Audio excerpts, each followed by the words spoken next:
Hey, Baninga Opin, Baninga Opin, je suis résident. Wabi musala esne musala résident. Kaka solagane na population te. Asolagana na batu na ye o ayana bango na cortège na ye. Tout d'abord na nous yemo na nenga za bo solaka pe na population te po yeba eloko ni ils ont marché na population also la population te. Tomoni a prouvé biso de quoi il est incapable. Kasanguna mwanda. Gouverneur bochabo tela biso tozo kokate. Osenge pana yo président na biso béton tozo senga. En tout cas, il faut contrôler bien pour et le comment ils marché zati. Na yebite ceux qui oye barangote oye barangote. En tout cas, to voter avec conscience. Donc qui dit conscience, vota la souci na souhait à population. Quand on a de biloko de mata net de dollars comme le gola net le kina franc congolais. On a kokuta na naepo population qui a kende koyebisa ye likambu ke tala ba passe na biso ezabo. Audience kutu moye zate. Développement province et c'est la population alia à Tota. Nous sommes très heureux. Aujourd'hui, 31 octobre, la commission ECOFIN, représentée par les honorables Mériki Ambote, honorable Bestoff et honorable Patrick, a présenté à la plénière le travaux de prévision budgétaire pour l'exercice 2025. Nous voulons rappeler que l'organe conseil communal, c'est un organe communal.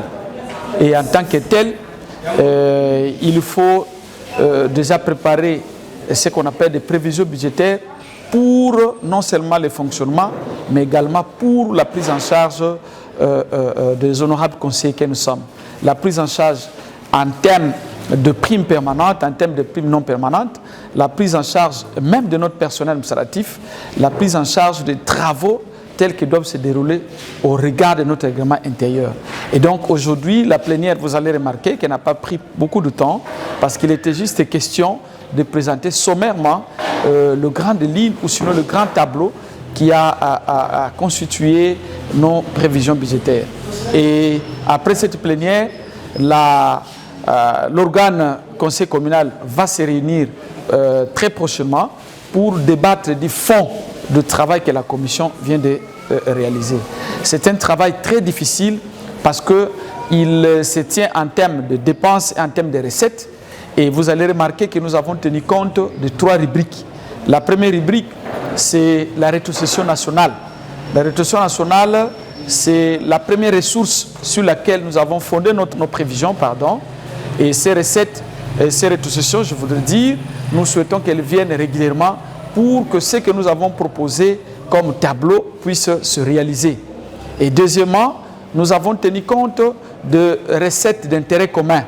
Les recettes d'intérêt commun, ce sont des taxes qui appartenaient ou sont des taxes communales qui étaient recouvrées à l'époque par la commune, par les ETD, mais qui, après la décentralisation, ont été données ou attribuées à la province pour recouvrement et c'est réparti des quantités.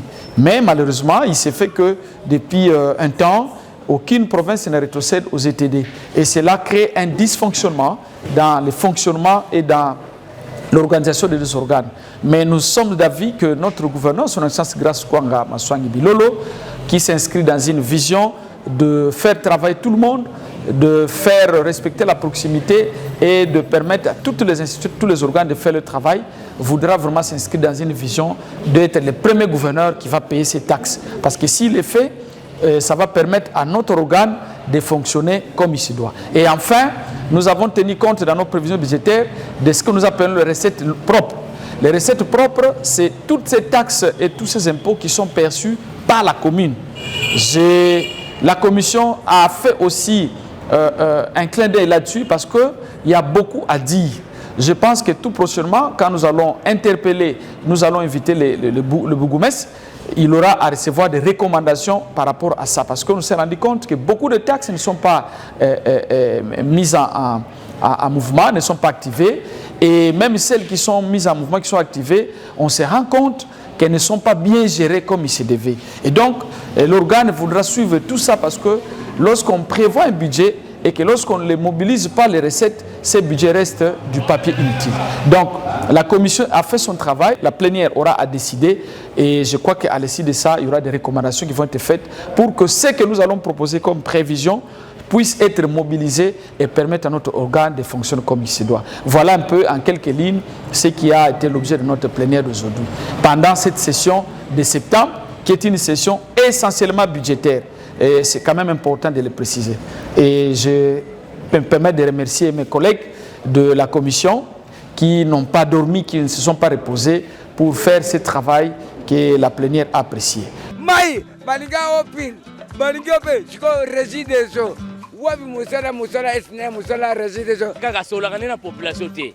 Asolaka na batu na ye o ayana bango na cortège na ye. Tout d'abord na nuye moko na ndenge za bo solaka pe na population te po yeba eloko nyingi ils ont marché na population also la population te. Tomoni a prouvé biso de quoi il est incapable. Kasanguna mwanda. Gouverneur botia botia biso tozo kokate. Osenge pa na yo président na biso béton tozo senga. En tout cas, il faut contrôler bien pour et le comment ils ont marché zati. Na yebite ceux qui oye barangote oye barangote. En tout cas, to fontaine avec conscience. Donc il dit conscience, bota la souci na souhait à population. Quand on a de biloko de matanet de dollars comme le gola net le kina franc congolais. Pana kokuta na na epo population ki akende ko yebisa ye likambu ke tala ba passe na biso ezabo.